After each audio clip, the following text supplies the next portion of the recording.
Jadi sekarang banyak manusia ini setelah dia buat dosa, dengan penuh kesadaran dia bisa memilih, tapi dia melakukan kesalahan yang paling fatal, dia menyalahkan Tuhan. Padahal manusia ini, Bapak Ibu hafal semua ayatnya. Wa nafsin wa ma sawwaha fa alhamaha fujuraha wa taqwaha.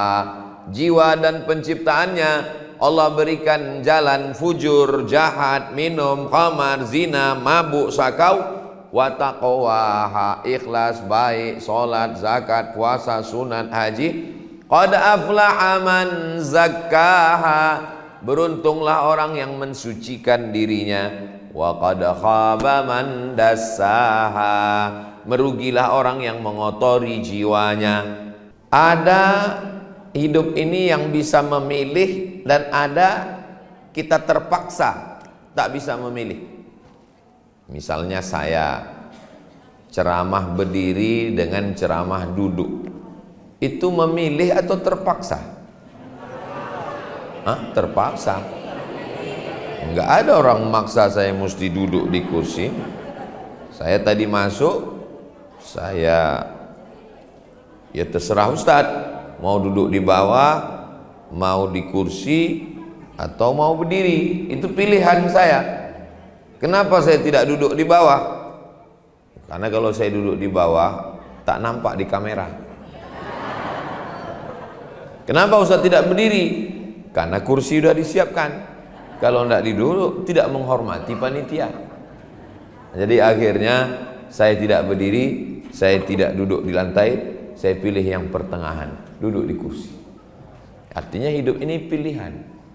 Saya mohon maaf pada orang-orang tua, saya duduk di atas tak sopan. Saya terus terang duduk di atas ini tak enak hati. Tapi tak lama, habis tausiah ini saya pulang. Nah, menjadi orang Melayu lahir di Pulau Bangka, itu pilihan atau terpaksa? Pilihan.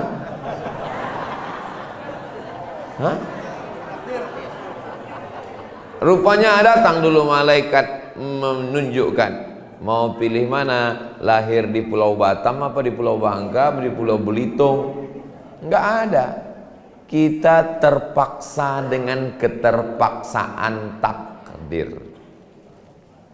Ini konsep ini dituliskan oleh ulama besar alumni Al-Azhar dari Suriah Damaskus, nama Syekh Muhammad Said Ramadan Al-Buti. Kitabnya Al-Insan Bainal Musayyar wal Mukhayyar. Manusia itu antara dua. Musayyar, dijalankan Allah, tak ada bisa memilih. Mukhayyar, dan dia bisa memilih. Ini perlu dijelaskan, karena banyak orang sekarang salah. Akhirnya gara-gara salah pikir, salah cakap, salah buat, salah amal. Kenapa kamu minum khamar? Kenapa kamu berjudi? Kenapa kamu berzina? Ini sudah takdir saya, Pak Ustaz. Dia minum khamar itu bisa memilih atau tidak bisa? Bisa. Antara minum khamar atau minum teh manis, antara berzina atau berzikir, antara berjudi atau dia membantu fakir miskin. Duit dicari dengan susah payah, tetes peluh keringat dan air mata. Sesudah dapat, main judi online. Mana ada orang menang judi online? Sama dengan main catur dengan robot, mana mungkin kita menang? Judi online itu ada aplikasinya, dia buat kita untung, habis itu hancur, rugi. Nanti kalau saya jelaskan curiga pula jamaah, kayaknya Ustaz pernah main juga ini. Jadi sekarang banyak manusia ini setelah dia buat dosa, dengan penuh kesadaran dia bisa memilih, tapi dia melakukan kesalahan yang paling fatal, dia menyalahkan Tuhan. Padahal manusia ini, Bapak Ibu hafal semua ayatnya. Wa nafsin wa ma sawwaha fa alhamaha fujuraha wa taqwaha. Jiwa dan penciptaannya Allah berikan jalan fujur, jahat, minum, khamar, zina, mabuk, sakau, wa taqwaha, ikhlas, baik, salat, zakat, puasa, sunat, haji. Qad aflaha man zakkaha, beruntunglah orang yang mensucikan dirinya. Wa qad khaba man dassaha, merugilah orang yang mengotori jiwanya. Hari ini pagi-pagi hujan, enaknya menarik. Oh, sepakat semua nih. Tapi dengan susah payah, mandi bersih, datang ke masjid Salsabila, melangkahkan kaki bismillahi tawakkaltu 'ala Allah la haula wala quwata illa billah. Ini datang ke masjid ini pilihan atau keterpaksaan? Pilihan. Siapa yang mau duduk di rumah nonton TV, tidur-tiduran? Dan dia lebih memilih kemari. Allah berjanji, walladzina jahadu fina, siapa yang bermujahadah melawan hawa nafsunya, lalu dia mencari jalan Allah, lanahdiyannahum subulana, kami akan menunjukkan jalan kami. Jadi kita ini dari mulai bangun pagi tadi sudah berjihad. Pilihannya antara dua, tidur atau bangun subuh. Lawan kantuk, bangun. Bismika Allah, apa pula bismika? Alhamdulillahilladzi ahyana ba'dama amatana wa ilaihi nusyur. Salat di rumah ajalah. Salat di rumah apa di masjid? Di rumah apa di masjid? Di rumah, di masjid. Di rumah, di masjid. Di rumah. Coba teruskan. Di masjid, di rumah. Di masjid, di rumah. Di masjid. Pergi ke masjid. Kita selalu ada pilihan-pilihan. Salat, zikir, baca Quran atau tidak. Tadi malam makan sahur? Tidak. Makan sahur? Tidak. Makan sahur. Kata Pak Erzaldi tadi malam, mengantar saya pulang dari Bangka Selatan, masuk pintu kamar hotel. Ustadz Somad, mau sahur pakai lauk apa? Saya bilang nasi bungkus, nasi campur. Pagi tadi langsung dasang, nasi bungkus, nasi campur. Saya ngasih tahu ini supaya jangan siapkan teh manis. Kami sedang puasa sunat Tasu'ah, Tasi'ah 9, Tasu'ah tanggal 9 Muharram hari ini, Asyura 10, besok 10. Yang paling bagus 3 hari, 9, 10, 11. Tak sanggup 2 hari, 9, 10. Tak juga sanggup, enggak apa-apa, 10 aja pun enggak apa-apa, besok. 10 tak juga sanggup, pergi ke laut. Ngapain Pak Ustadz? Terjun ke laut. Saya tidak sanggup. Ada satu pintu di surga itu namanya, nama mata airnya Ainun fiha salsabila. Ada mata air namanya Salsabila. Cantik nama anak perempuan. Siapa nama anaknya? Salsabila. Masya Allah. Mudah-mudahan ibu bapak punya anak perempuan. Saya juga, saya tak ada anak perempuan. Nama pintunya Babur Rayyan. Rayyan la yadkhuluhu illa shaimun. Hanya dimasuki oleh orang yang puasa. Jadi amal yang paling bagus bulan Muharram ini, Syahrullahil Muharram, wa minal hurumi fasum. Bulan haram puasalah engkau. Bulan haram itu ada 4: Zulqa'dah, Zulhijjah, Muharram, Rajab. Zulqa'dah, Zulhijjah, Muharram, Rajab. Tidak ditengok tanggal berapa. Pokoknya silakan aja puasa. Tapi yang dilarang itu ada tanggalnya. Yang tidak boleh 10 Zulhijjah, 11, 12, 13. 4 hari ini haram puasa. Kenapa? Karena hari makan kambing. Tak boleh. Kalau puasa kita tanggal 10, 11, 12, 13 mubazir lah, kambing-kambing itu busuk.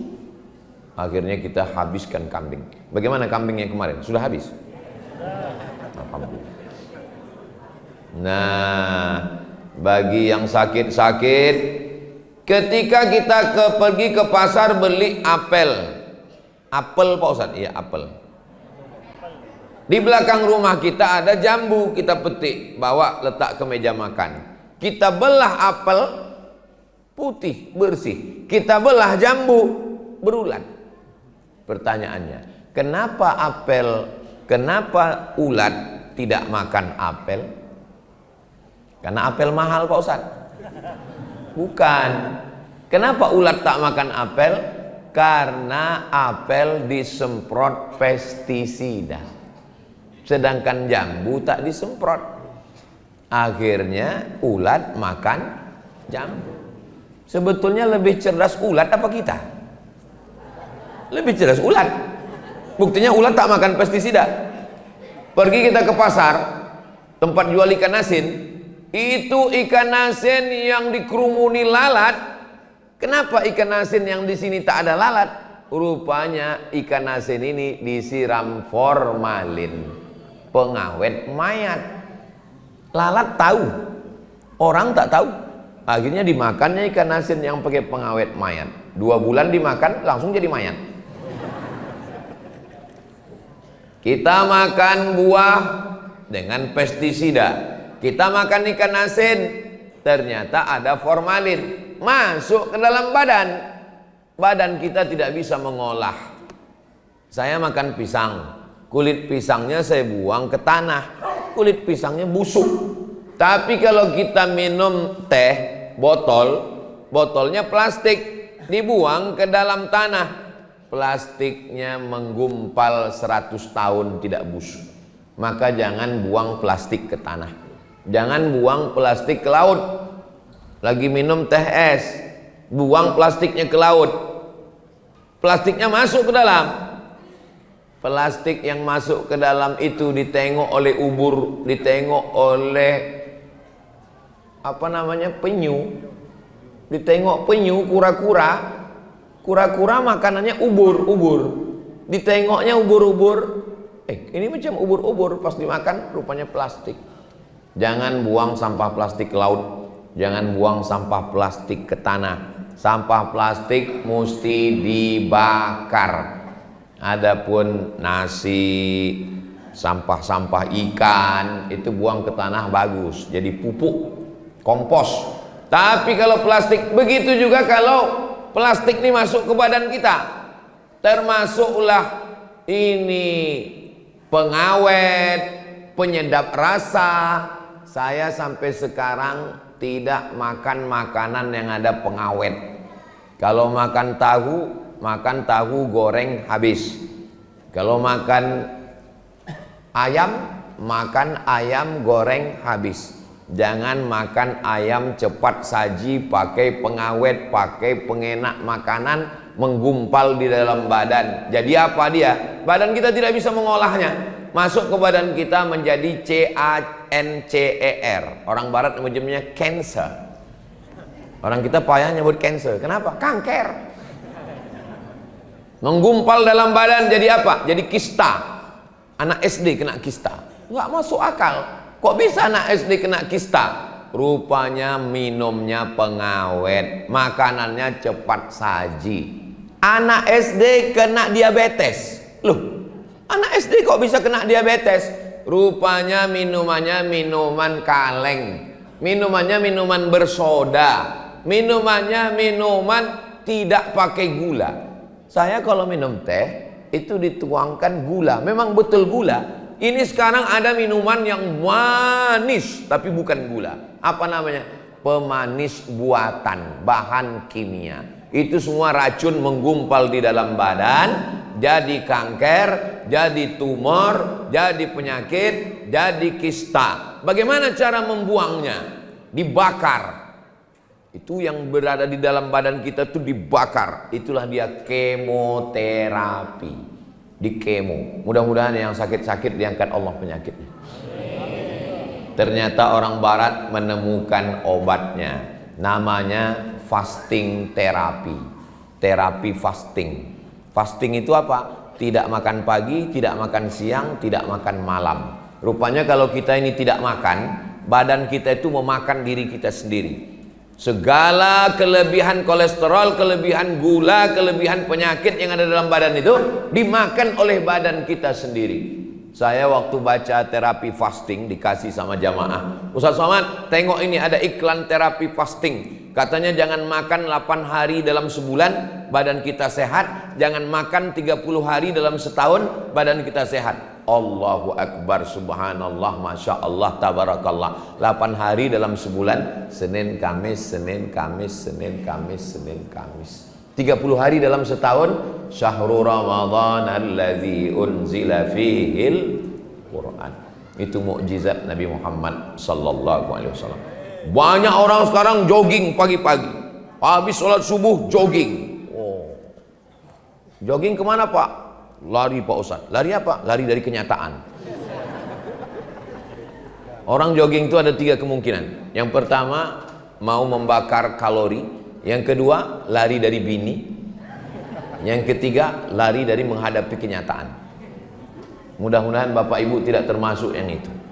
Banyak orang sekarang menipu diri sendiri. Habis sholat subuh, lari. Habis itu singgah, makan 1 mangkuk mie ayam, 1 mangkuk soto, 1 mangkuk empek-empek kapal selam.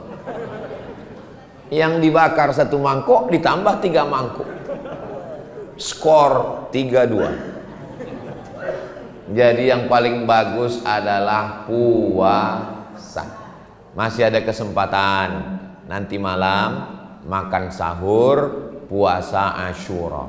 Puasa Asyura yukaffirus sanatal madiyata, mengampunkan dosa setahun yang lalu.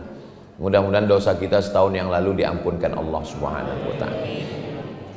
Kalau yang puasa besok tambah 1 hari lagi, 10-11. Saya nggak bisa puasa Pak Ustadz. Datang bapak-bapak menjumpai saya, badannya berotot, tegap, kumisnya melintang. Yang kebetulan sifatnya sama, bukan dia yang saya maksud. Ustadz Somad, saya nggak bisa puasa Pak Ustadz. Loh, badan bapak berotot, kumis melintang, kenapa nggak bisa puasa? Buah pinggang saya tinggal 1, sudah dibuang cuci darah. Nauzubillah. Mudah-mudahan yang sakit-sakit sehat. Amin. Kata dokter Malaka ngasih tahu jangan puasa karena badan nggak tahan. Jadi rupanya puasa ini tidak tengok badan. Ada orang yang kurus tahan puasa. Banyak jamaah ini menduga saya ini kurus disangkanya rajin puasa. Enggak. Kemarin waktu di PT Timah ditanya sama salah satu Pak Direksi, ada yang mau saya tanya Pak Ustadz. Apa Pak? Ustadz makannya diatur ya? Enggak, saya bilang. Saya pantang saya cuma 1, pantang dekat, habis. Tapi saya tengok badan Ustadz nggak gemuk-gemuk.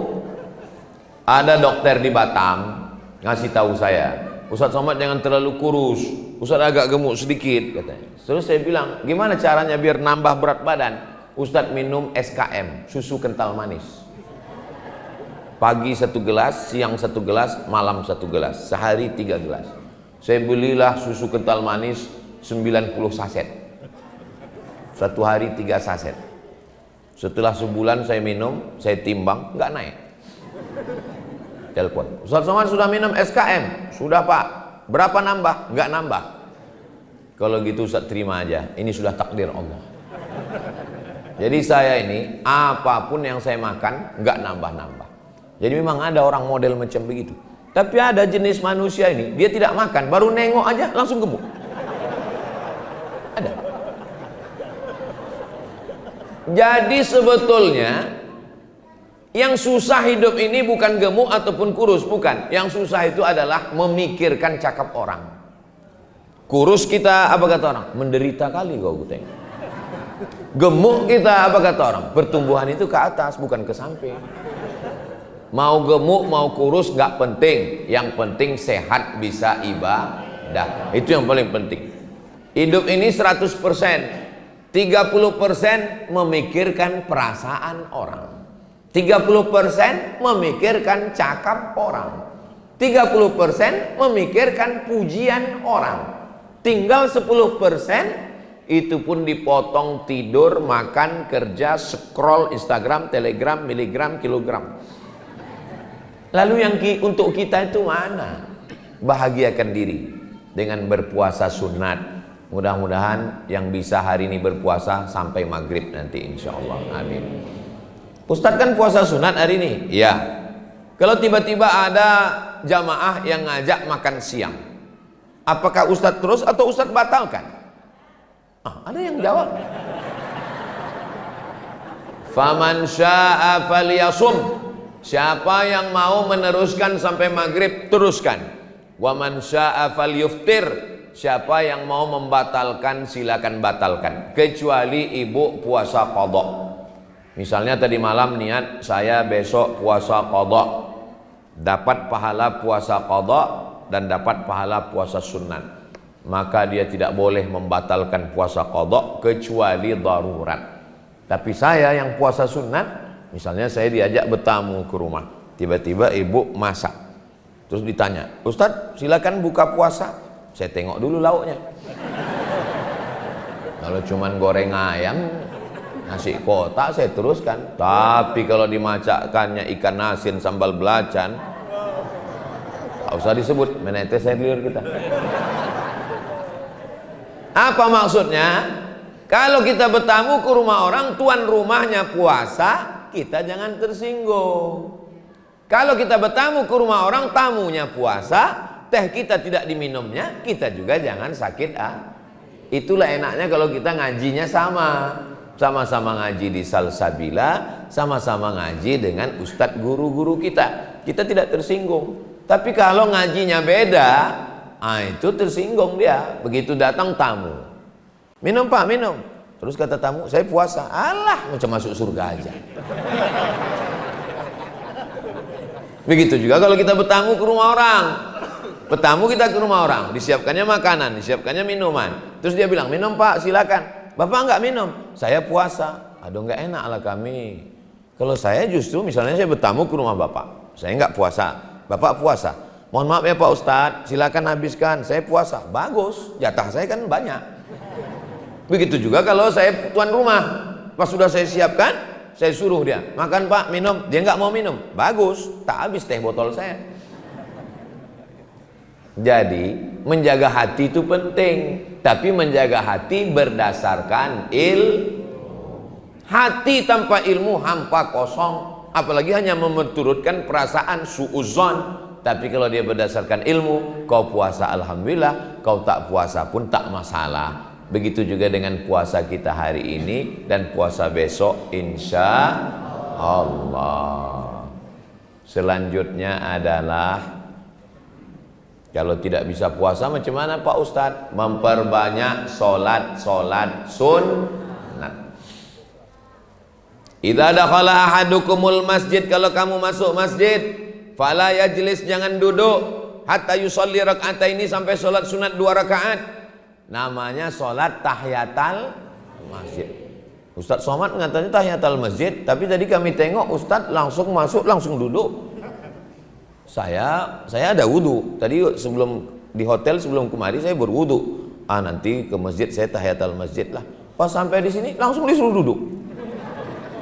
Nanti kalau saya ditanya malaikat, kenapa kau tahiyatul masjid? Panitia nyuruh duduk. Saya udah ada niat tadi dari rumah. Apa gunanya kita tahiyatul masjid? Supaya tempat sujud kita itu menjadi saksi nanti di akhirat. Makanya kalau kita singgah ke masjid, tahiyatul masjid kita. Ini kadang orang musafir naik mobil pulang kampung, singgah ke masjid, singgah ke masjid, singgah ke masjid, singgah ke masjid. Keterangan, kencing. Sempatkanlah berwudu. Bukan lama tahiyatul masjid tuh. Usolli sunnat tahiyatul masjid raka'ataini lillahi ta'ala, Allahu Akbar, iftitah, fatihah, ayat, ruku', i'tidal, sujud, duduk, sujud, tegak, fatihah, ayat, ruku', i'tidal, sujud, duduk, sujud, tasyahud, salam, selesai 2 menit. Bukan lama. Masa iya sholat 2 menit Pak Ustadz? Kita tengok, kita ukur dengan jam paling mahal ini ya. Oke, kita tes. Pas dari angka 12. Allahu akbar kabiran walhamdulillahi katsiran wa subhanallahi bukratan wa asila wajjahtu wajhiya alladhi fatara as-samawati wal arda hanifan musliman wa ma ana minal musyrikin inna salati wa nusuki wa mahyaya wa mamati lillahi rabbil alamin la syarika lahu wa bidzalika umirtu wa ana minal muslimin. A'udzu billahi minasy syaithanir rajim. Bismillahirrahmanirrahim. Alhamdulillahi rabbil alamin arrahmanir rahim maliki yaumiddin. Iyyaka na'budu wa iyyaka nasta'in. Ihdinas siratal mustaqim siratal ladzina an'amta 'alaihim ghairil maghdubi 'alaihim waladdallin. Amin. Bismillahirrahmanirrahim. Qul huwallahu ahadun lahus samad lam yalid wa lam yulad wa lam yakul lahu kufuwan ahad. Allahu akbar. Subhana rabbiyal azim wa bihamdi subhana rabbiyal azim wa bihamdi subhana rabbiyal azim wa bihamdi. Sami Allahu liman hamidah. Rabbana lakal hamdu mil'us samawati wa mil'ul ardi wa mil'u ma syi'ta min syai'in ba'du. Allahu akbar. Subhana rabbiyal a'la wa bihamdi subhana rabbiyal a'la wa bihamdi subhana rabbiyal a'la wa bihamdi. Allahu akbar. Rabbi fili warhamni wajburni warfa'ni warzuqni wahdini wa'afini wa'afu anni. Allahu akbar. Subhana rabbiyal a'la wa bihamdi subhana rabbiyal a'la wa bihamdi subhana rabbiyal a'la wa bihamdi. Pas 1 menit. Siapa bilang salat sunat lama? Jadi kalau ada orang mengatakan, aku salat sunat ini, kenapa kau tak salat sunat? Lama. Setan yang bilang lama. Yang bilang salat sunat lama. Kita udah praktekkan 1 menit 1 rakaat. 2 rakaat berarti 2 menit setengah lah tasyahudnya.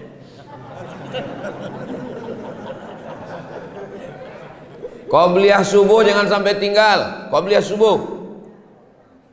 Raka'atul fajri 2 rakaat qabliyah subuh khairum minad dunya wa ma fiha. Lebih baik daripada dunia beserta isi.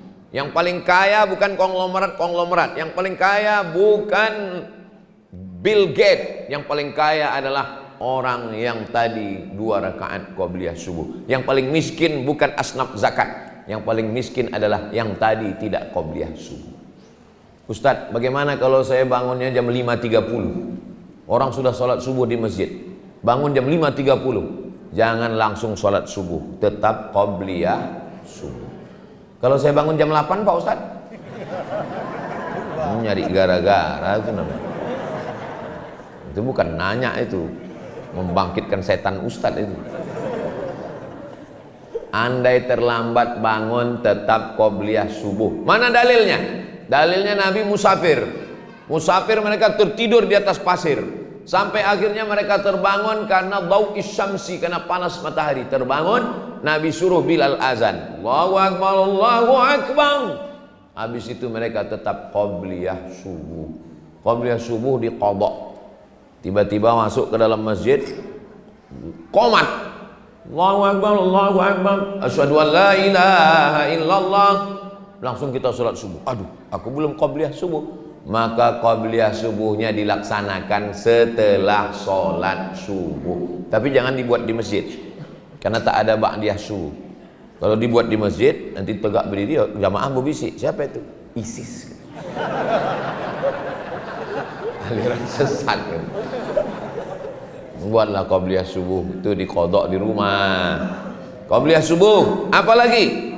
Sampai ke masjid, sholat subuh, habis sholat subuh jangan keluar masjid. Apalagi besok hari Ahad, besok kesempatan untuk jangan sampai besok subuh, jangan ada yang habis sholat subuh tidur. Habis sholat subuh, kalau hari lain mungkin mau kerja, besok hari libur, hari Ahad, bertepatan dengan Asyura 10 Muharram.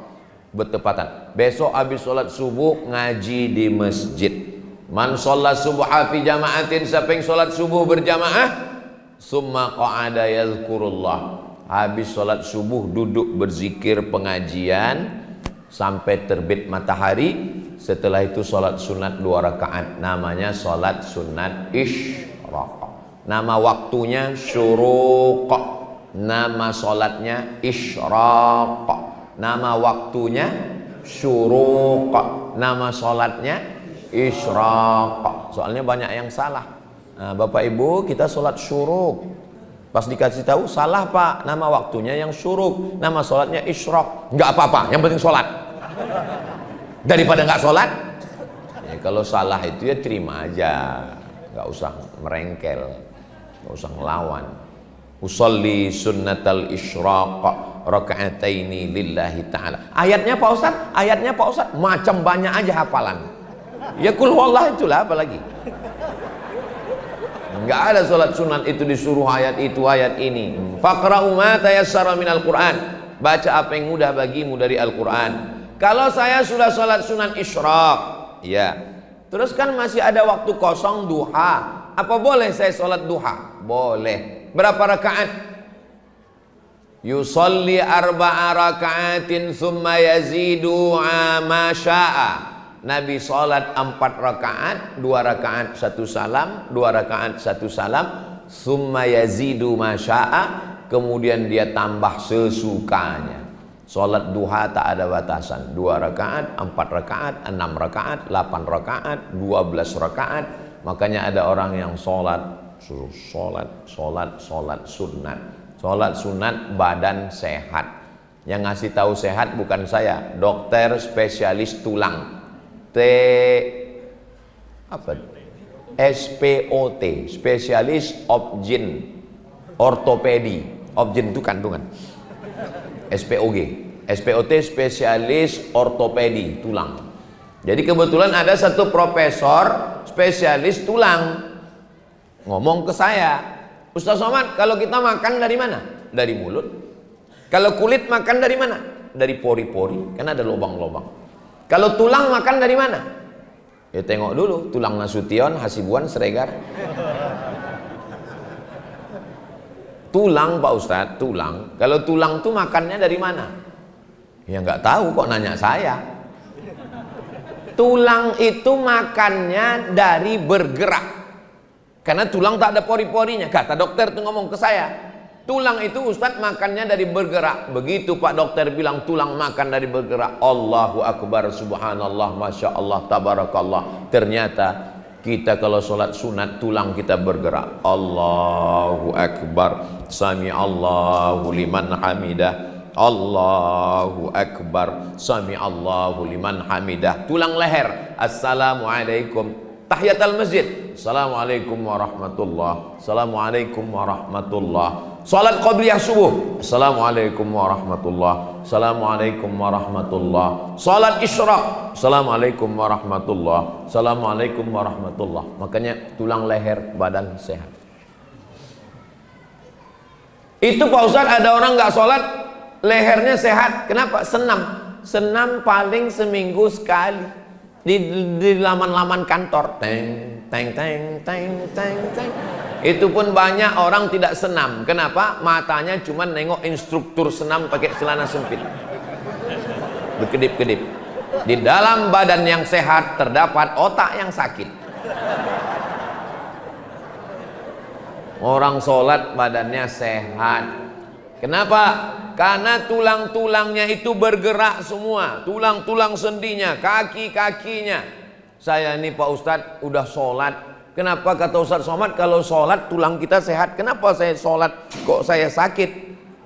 Masalahnya Bapak sholatnya kapan? Itulah Pak Ustadz, sejak keluar surat pensiun kemarin. Ya sholatnya itu dari sejak muda, sehat. Ketika kita sedang ruku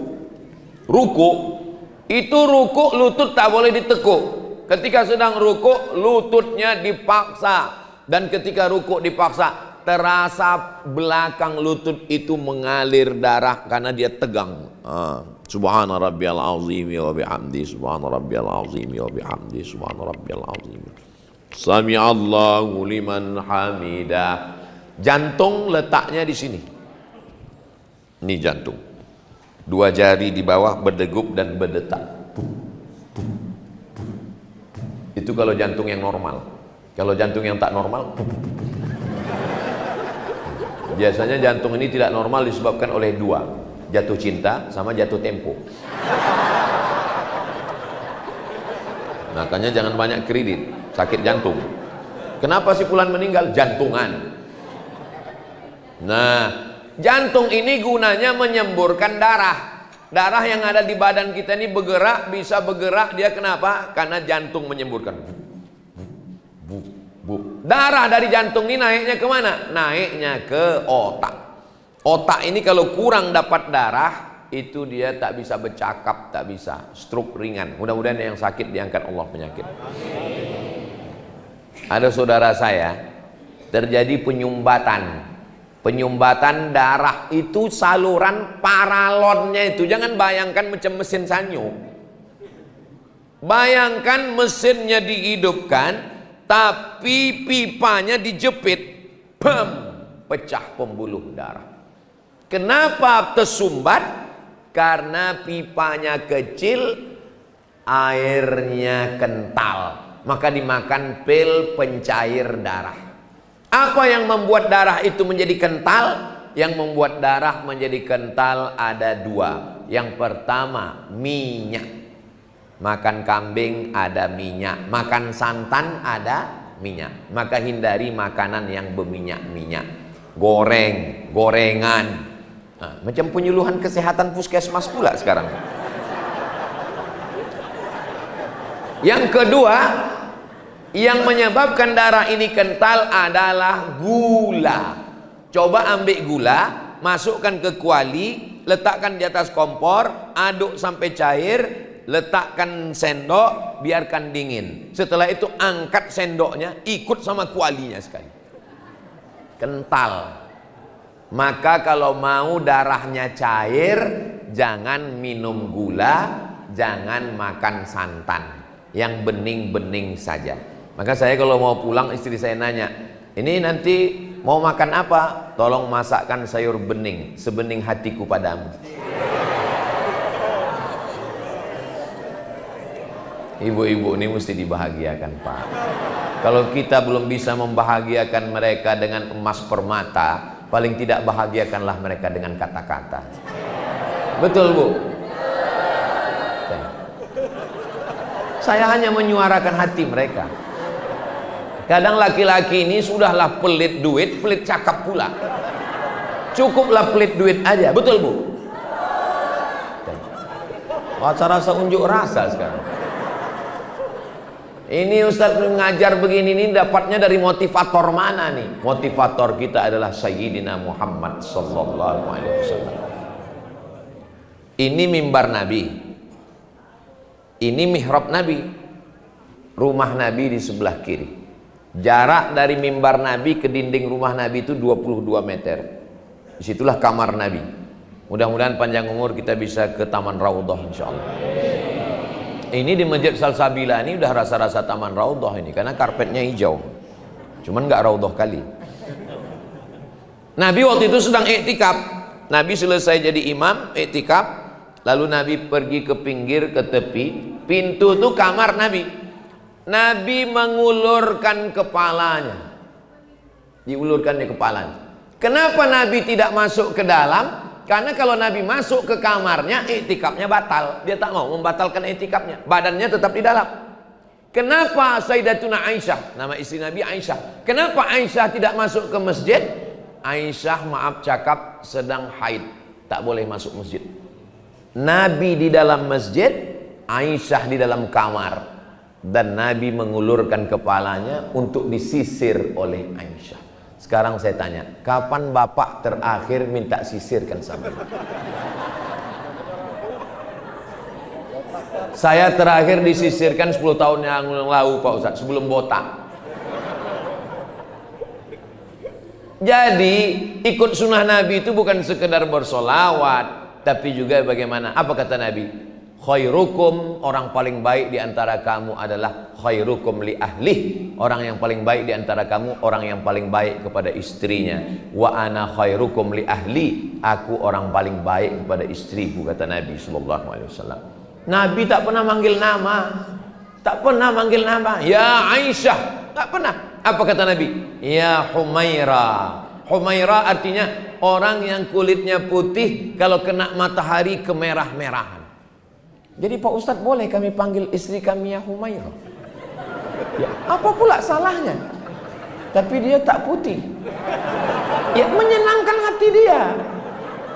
Mereka sebetulnya udah berusaha, Pak. Beberapa skincare sudah mereka coba. Tapi yang namanya alat buatan manusia, ya bertahap. Mungkin yang putih baru muka aja, leher masih hitam. Jangan pula panggil langsung Haya Zebra. Memang walaupun bercanda sakit hati dia. Coba nanti bapak pulang dari sini panggil ya Humaira. Pas ibu itu tersipu, alah kata dia. Saya semua yang saya cakapkan ini sudah saya amalkan.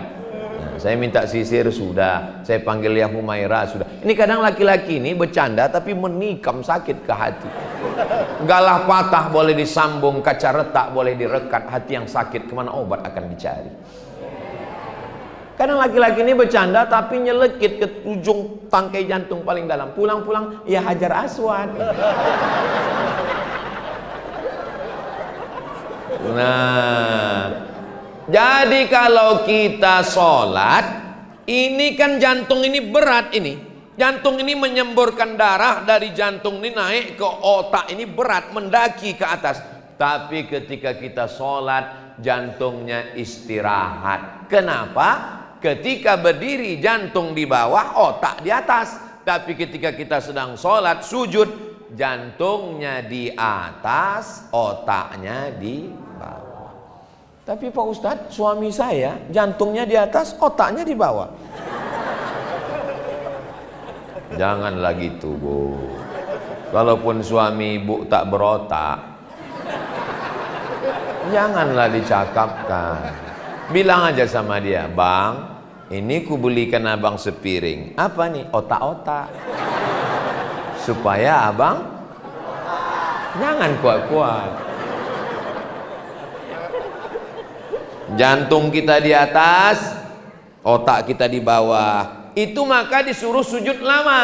Nabi itu sujud lama kalau dia sholat sendirian. Tapi kalau jadi imam, paling banyak sujud hanya 12. Lebih dari 12 makruh. Kenapa makruh? Salam kita makmum itu udah berkunang-kunang semua. Tapi kalau kita sholat sendiri, tahajud, aqrabu ma yakunul abdu min rabbihi wa huwa sajid, orang paling dekat dengan Allah waktu sujud. Fa'aksiru fihi doa, perbanyaklah doa di sujud. Subhana rabbiyal a'la wa bihamdi, subhana rabbiyal a'la wa bihamdi, subhana rabbiyal a'la wa bihamdi. Minta anak yang soleh, Rabbi habli minas solihin. Minta anak pasangan hidup sejuk dipandang mata, Rabbana hablana min azwajina wa dzurriyyatina qurrata a'yun waj'alna lil muttaqina imama. Minta supaya selamat dunia akhirat, Rabbana atina fid dunya hasanah wa fil akhirati hasanah wa qina azabannar. Tapi katanya tak boleh baca ayat Quran waktu sujud, Pak Ustadz. Tempat yang paling rendah adalah sujud, sedangkan ayat Quran tinggi. Tak boleh ayat Quran dibaca waktu sujud. Memang tidak boleh. Tapi Ustadz baca Rabbana atina, waktu itu dia bukan sebagai ayat tapi sebagai doa. Sama dengan maaf cakap perempuan sedang haid, dia mau naik kendaraan, subhanalladzi sakhkhara lana hadza wa ma kunna lahu muqrinin wa inna ila rabbina lamunqalibun. Itu kan ayat Quran, mana boleh dibaca. Waktu itu fungsinya bukan ayat tapi sebagai doa.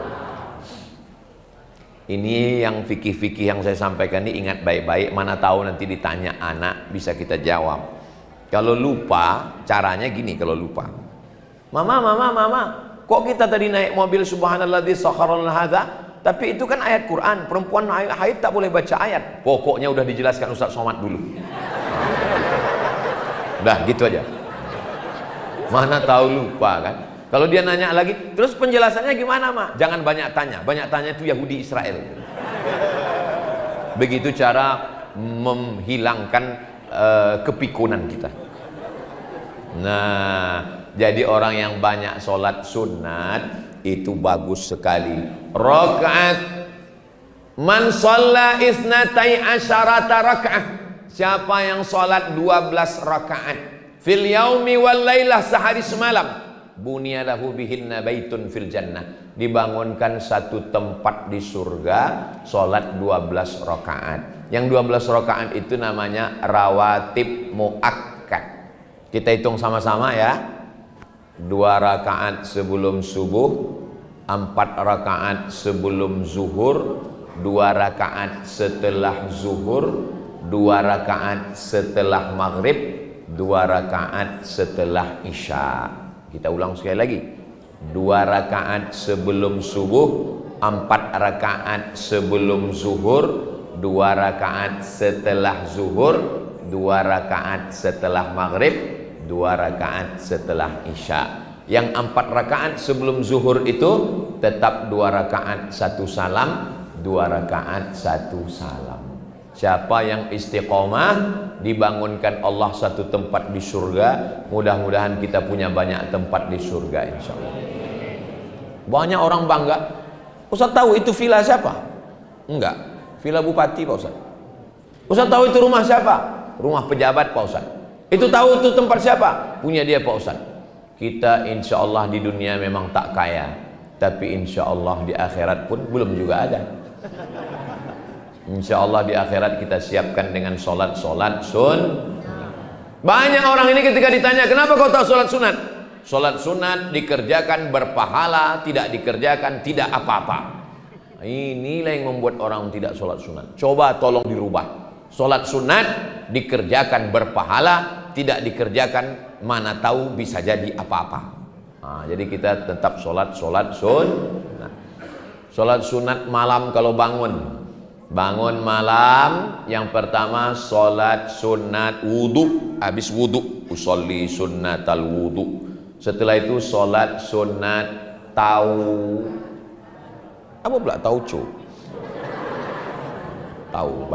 Habis solat sunat taubat, solat sunat tahajud. Habis itu solat sunat hajat, usolli sunnatal hajat. Hajatnya perlu disebutkan? Tak usah, takutnya didengar kawan sebelah. Usolli sunnatal hajat, mau nikah dengan anak Pak Haji lillahi ta'ala. Apalagi kalau sholatnya di masjid, didengar kawan sebelah, aku itu juga, kata dia. Tergantunglah kita kuat-kuatan bilang. Selama janur kuning belum melambai, masih kita berusaha sekuat tenaga sholat hajat bilang. Takbir. Saya tengok yang banyak takbir yang udah nikah pula. Setelah sholat sunat hajat ditutup dengan sholat witir. Sholat witir yang paling afdal mazhab Syafi'i 2 rakaat 1 rakaat. Tapi kalau ada yang buat 3 rakaat sah. 3 rakaat tidak pakai tasyahud awal supaya tidak sama dengan maghrib. Rakaat pertama sabbihis, rakaat kedua kuliah, rakaat ketiga kulhu. Saya Pak Ustaz 3-3-nya kulhu, jadilah daripada tidak sama sekali. Kulhu. Ada seorang laki-laki namanya Qatadah bin Nu'man. Siapa namanya? Qatadah bin Nu'man. Salat malam dari Isya sampai subuh ayatnya kulhu. Dilaporkan ke Nabi. Hadisnya ada dalam kitab Musnad Ahmad bin Hanbal. Wahai Rasulullah, ya, ada sahabat namanya Qatadah bin Nu'man. Kenapa dia? Dia sholat dari Isya sampai subuh tak ganti-ganti ayatnya kulhu. Kata Nabi, innaha la ta'dilu thulutsal Qur'an. 1 qul huwallah sama dengan 1/3 Al-Quran. Dibaca 3 kali sama dengan sehatam Quran. Berarti dia dari Isya sampai subuh sudah menghatamkan Quran berkali-kali. Inilah dalil yang ditunggu-tunggu pencinta kulhu.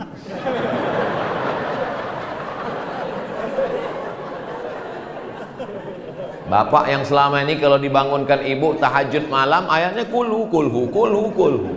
Apa kata ibu komplain? Abang kok kulhu terus? Abang sebetulnya hafal surat lain. Tapi kata Rasulullah, innaha la ta'dilu thulutsal Qur'an. Dia ini sama dengan 1/3 Al-Quran. Itu makanya kalau kita tahlil baca kulhu berapa kali? La ilaha illallah wallahu akbar. Bismillahirrahmanirrahim. Qul huwallahu ahadun illahus samad. Lam yalid wa lam yulad wa lam yakul lahu kufuwan ahad. Di Bangka ini masih ada orang baca tahlil. Alhamdulillah. Kalau udah tak ada lagi orang baca tahlil, kiamat dunia ini. Karena tahlil itu artinya la ilaha illallah. Jadi kalau ada orang mengatakan enggak boleh tahlil. Gimana kita mau sholat? Asyhadu an. Enggak boleh tahlil. Tahlil artinya la ilaha illallah. Kenapa orang meninggal itu disebut tahlil? Karena pada malam itu bacaan yang paling sempurna. Afdhalul dzikri fa'lam annahu la ilaha illallah. La ilaha illallah. Sholat.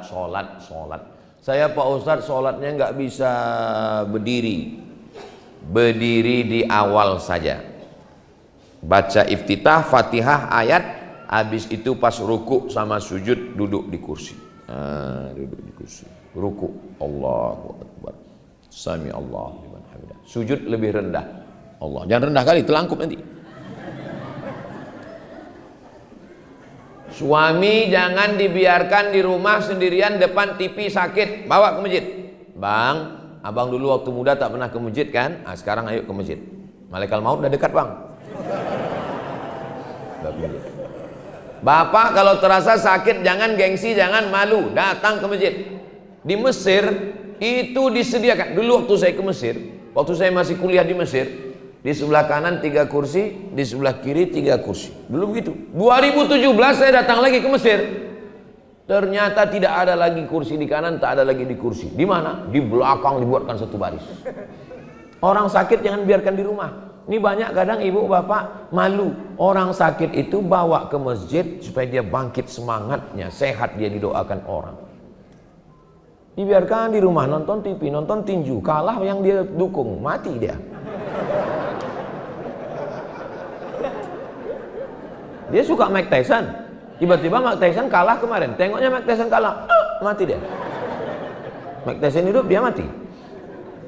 Udah, nggak bisa saya sholat di kursi Pak Ustadz.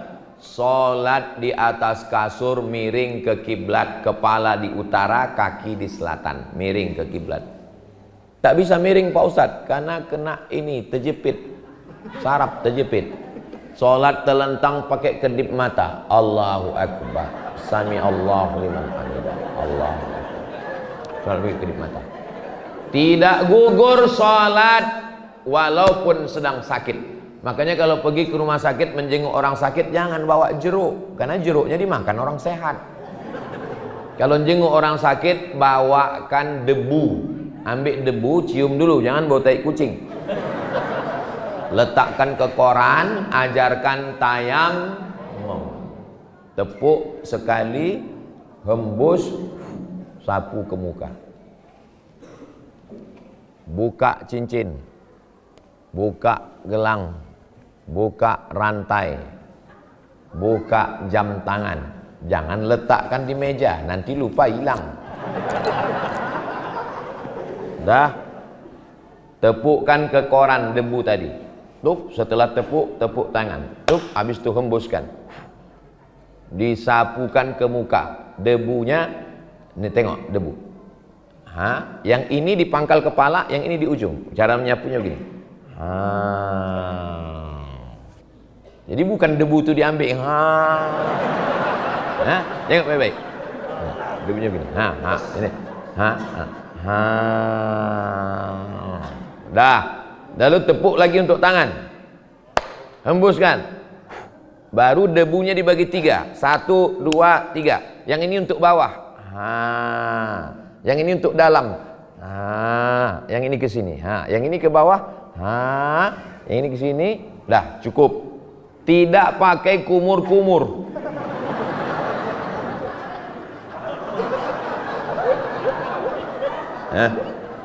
Salat. Sekarang banyak saudara-saudara kita yang sakit di ruang ICU tak sembahyang berhari-hari. Sakit bisa dijamak tapi tidak pakai qashar. Karena qashar syaratnya mesti musafir. 82 rakaat menurut fikih Islam Sulaiman Rashid. 89 rakaat menurut Al-Fiqhul Islami wa Adillatuh. Terserah mau pakai 82 atau 89. Bapak pakai 82 atau 89? Saya nggak pernah qashar Pak Ustaz. Kalau gitu sempurna terus, sembahyang pun tidak Pak Ustaz. Mati kita. Nah, jadi bagi yang pakai pampers, bagi yang pakai keteter, maka 3 kali saja. Subuh bersihkan semua, membersihkannya setelah azan. Allahu Akbar, Allahu Akbar. Baru bersihkan. Setelah bersihkan semua, ganti pempes pembalut baru, sholat. Menetes waktu sholat itu ma'fu anhu. Jangan berwuduknya sebelum azan, tak boleh. Habis itu zuhur, tunggu azan zuhur.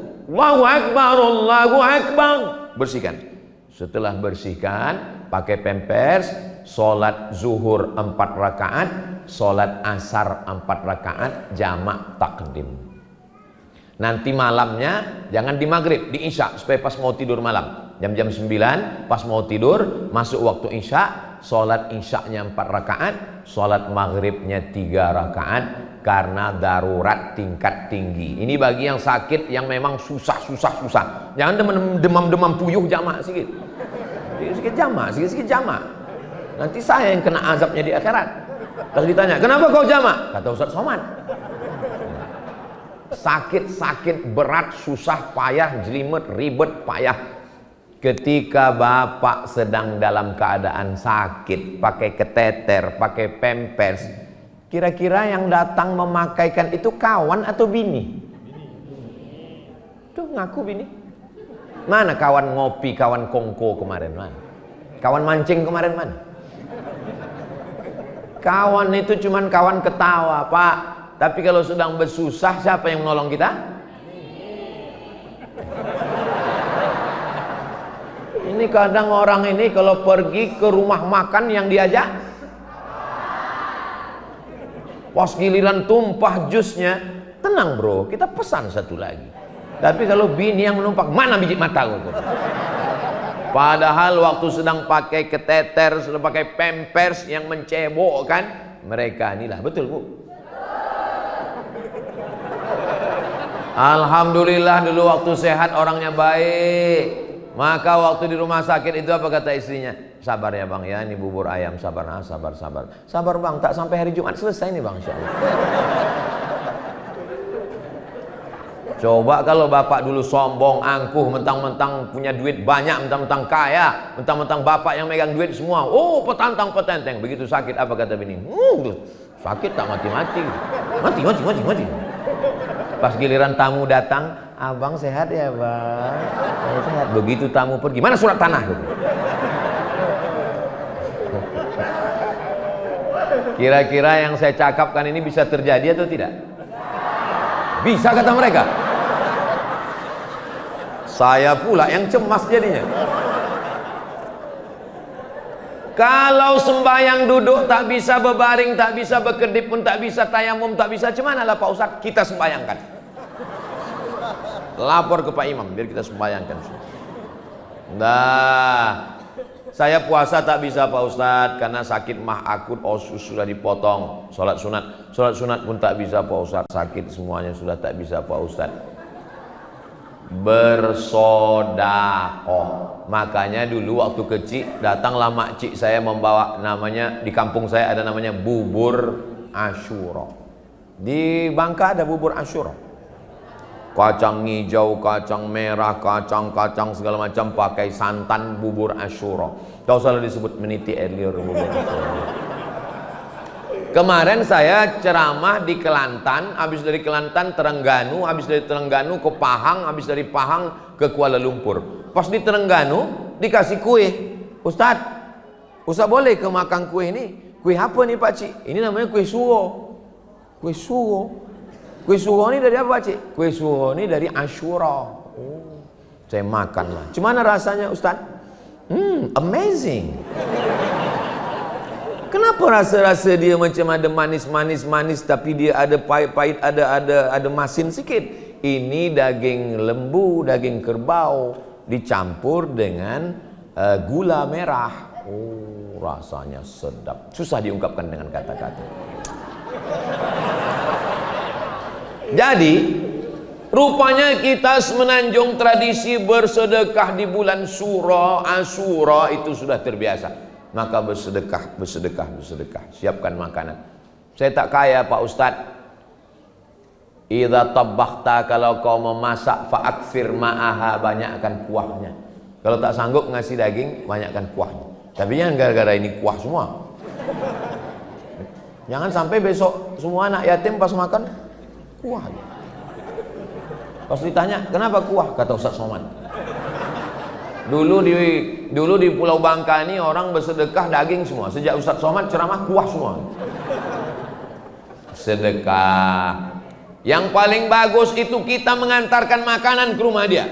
Buatkan, masukkan ke dalam rantang. Ayam goreng, bakwannya, sambal belacannya, semuanya antarkan ke rumah dia, bagus. Yang masak ibu, yang ngantar ibu. Jangan bapak ngantar. Kalau bapak yang ngantar, rupanya emak anak yatim itu cantik pula. Langsung terjadi peristiwa Karbala. Nah, amal yang pertama puasa, amal yang kedua sholat sunat, amal yang ketiga sedekah. Saya Pak Ustadz sedekah pun tak sanggup, duit tak cukup. Amal yang keempat membaca Quran. Bismillahirrahmanirrahim. Yasin wal Qur'anil Hakim. Innaka laminal ala siratim tanzilal azizir rahim. Litudhira qauman ma undhira aba'uhum. Baca Quran. Kenapa cuma Yasin? Likulli syai'in qalbun, segala sesuatu punya hati. Wa qalbul Quran Yasin. Hatinya Al-Quran adalah Yasin. Sentuhlah dia tepat di hatinya, dia akan jadi milikmu untuk selamanya. Nah, itu makanya orang-orang mau ngapal Quran itu Yasin dulu dihafal. Kenapa? Hatinya dulu diambil. Kenapa bapak bisa mendapatkan ibu? Itu kan karena hatinya kan. Apa kata ibu kepada bapak? Bang, jangankan surat tanah STNK BPKB ini, nyawa aku kasihkan. Kenapa? Hatiku sudah abang tawan. Itu hanya ada di sinetron religi. Nah, banyak-banyak baca Quran. Kalau ada ibu bapak yang punya tradisi habis maghrib ke isya 1 juz, mantap. Anak-anak kita yang ngapal Quran itu murojaahnya 1 hari 2 juz. Berarti 1 bulan dia khatam 2 kali. Berarti 1 tahun dia khatam 24 kali. Ustadz Iskandar nih pimpinan pondok tahfiz Quran, santri-santrinya mengulang hafalan 1 tahun 24 kali khatam. Mudah-mudahan anak-anak kita penghafal Quran semua.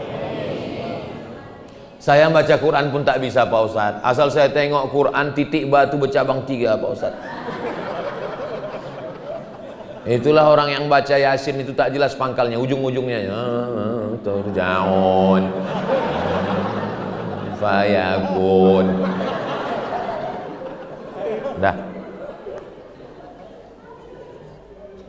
Puasa tak sanggup, sholat tak sanggup, sedekah tak sanggup, baca Quran tak sanggup. Last, terakhir sekali, amal yang paling terakhir, pejamkan mata. Afdalul dzikri fa'lam annahu la ilaha illallah, la ilaha illallah, la ilaha illallah. Kalimatani, 2 kalimat, khafifatani 'alal lisan, ringan di lisan, tsaqilatani fil mizan, berat pada timbangan mizan, habibatani ilar rahman, disukai Allah. Subhanallah wa bihamdihi subhanallahil azim, subhanallah wa bihamdihi subhanallahil azim, subhanallah wa bihamdihi subhanallahil azim.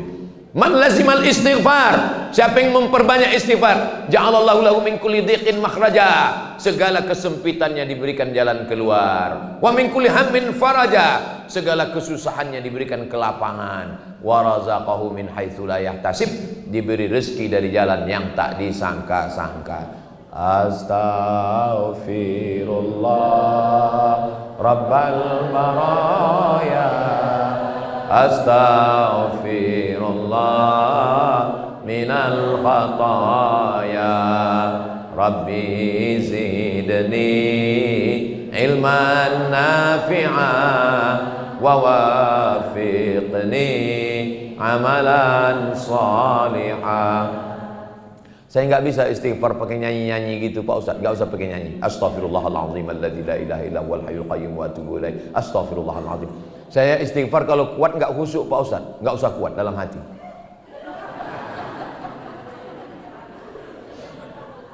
Jangan gara-gara mau mengejar 100, 200, 300, 1000 lalu bunyinya tak jelas. Ini banyak orang berzikir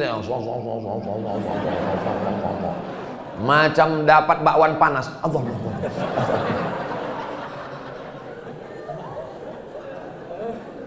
Pelan aja. Astaghfirullahaladzim. Faqultu astaghfiru rabbakum innahu kana ghaffara. Beristighfarlah kamu kepada Allah, kamu dapat 6. Yang pertama, innahu kana ghaffara, dosamu diampunkan. Yursilis sama alaikum midrara, diturunkan hujan. wa yumdidkum bi amwalin, dikasihnya engkau harta, wa banin, dikasihnya anak, wa yaj'al lakum jannatin, diberikannya engkau taman-taman, wa yaj'al lakum anhara, mengalir rezekimu macam sungai yang tak putus. Amalan istighfar. Amalan istighfar. Ada orang amalannya istighfarnya astagfirullah, astagfirullah. Asal ditengoknya suaminya, astagfirullahaladzim. Ada orang istighfar aja aman. Nah, asal ditengoknya duit belanja, astagfirullahaladzim. Istighfar aja aman. Ada orang amal istighfar. Kuat. Ini Ustaz kok zikir kuat-kuat? Ini ayatnya. Wa dzkur rabbaka fi nafsika. Sebutlah Tuhanmu dalam dirimu. Jangan kuat-kuat. 3 jawabannya. Berapa jawabannya? 3. Masih bisa nangkap? Masih bisa diingat? Yang pertama, kalau ada orang mempermasalahkan zikir kenapa kuat-kuat? Yang pertama, ayat itu turunnya di Makkah. Di kota Makkah tak boleh zikir kuat-kuat, takut ditangkap Abu Jahal, Abu Lahab. Di Pulau Bangka ini kalau kita berzikir, ada Abu Jahal sini, ada Abu Lahab. Apalagi ini komplek polisi. Siapa yang berani datang mengganggu orang berzikir sih? Zikirlah sini kuat-kuat. Yang kedua, ayat ini turunnya ketika orang baca Quran. Wa idza quri'al Qur'an, kalau ada orang baca Quran, fastami'u lahu, dengar baik-baik, wa ansitu, diam, la'allakum turhamun. Ada orang baca Quran, a'udzubillahi minasyaitonir rajim, tiba-tiba ada orang berzikir kuat, la ilaha illallah. Pak polisi tangkap, ini gila nih Pak. Yang ketiga, wadzkur rabbaka, ka di situ engkau, maksudnya wahai Muhammad sallallahu alaihi wasallam. Nabi Muhammad, Allahumma shalli wa sallim wa barik alaihi. Shallu ala Nabi Muhammad. Kenapa Nabi disuruh zikirnya dalam hati? Karena dia sudah selamat dari waswasatis syayatin. Kita belum lagi selamat dari bisikan setan. Kita ini zikir kuat untuk ngusir setan. Makanya kalau ada orang sekitar masjid ini terganggu dengan suara ngaji, berarti dia enggak ada saya ngomong gitu.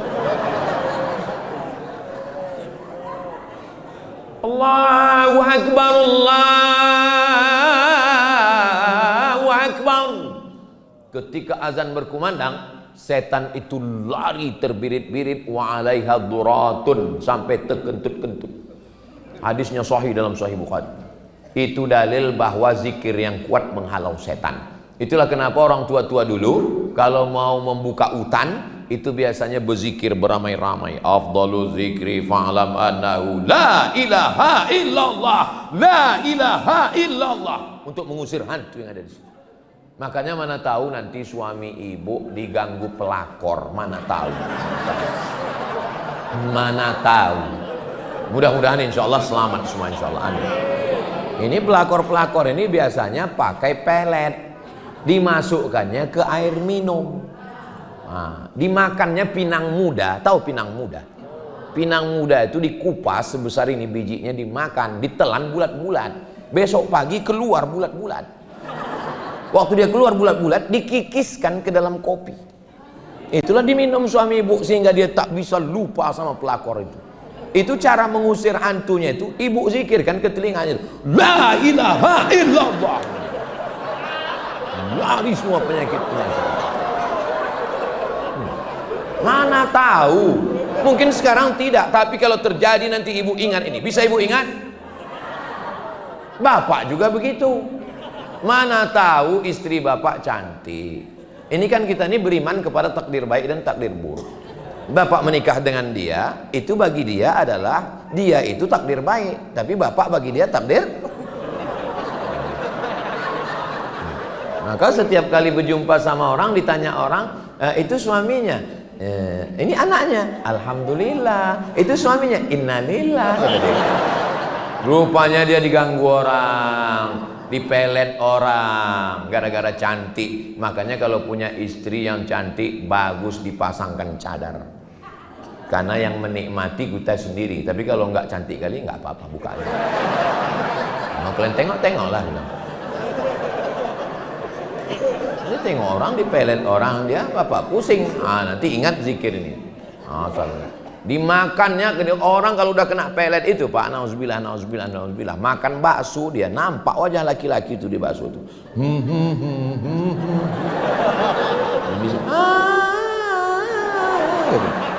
Oh, nauzubillah. Saya berapa lama hidup banyak dirasa, jauh berjalan banyak ditengok, lama jadi ustadz banyak yang curhat. Laki-laki gagah perkasa datang ke saya, bininya dilarikan orang. Nauzubillah. Mudah-mudahan istri kita diselamatkan orang semua. Takut kali orang ini istrinya. Mudah-mudahan keluarga kita semuanya sakinah, mawaddah, warahmah. Saya biasanya menyampaikan tausiah itu hanya 60 menit. Ini tadi saya mulai tadi jam 10 kurang 20. Sekarang sudah jam 11. Inilah ceramah terpanjang selama di Bangka Belitung. Dan inilah ceramah yang tak ada dalam jadwal. Enggak ada. Ini adalah gara-gara pesawat delay.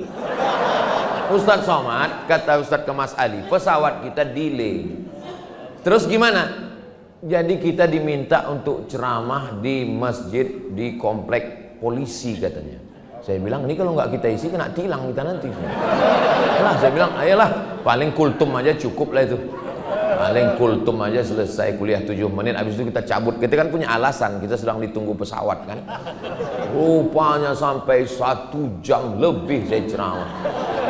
Rupanya. Kalau saya tengok dari senyum jamaah ini orangnya yang nggak punya masalah hidup dan bahagia.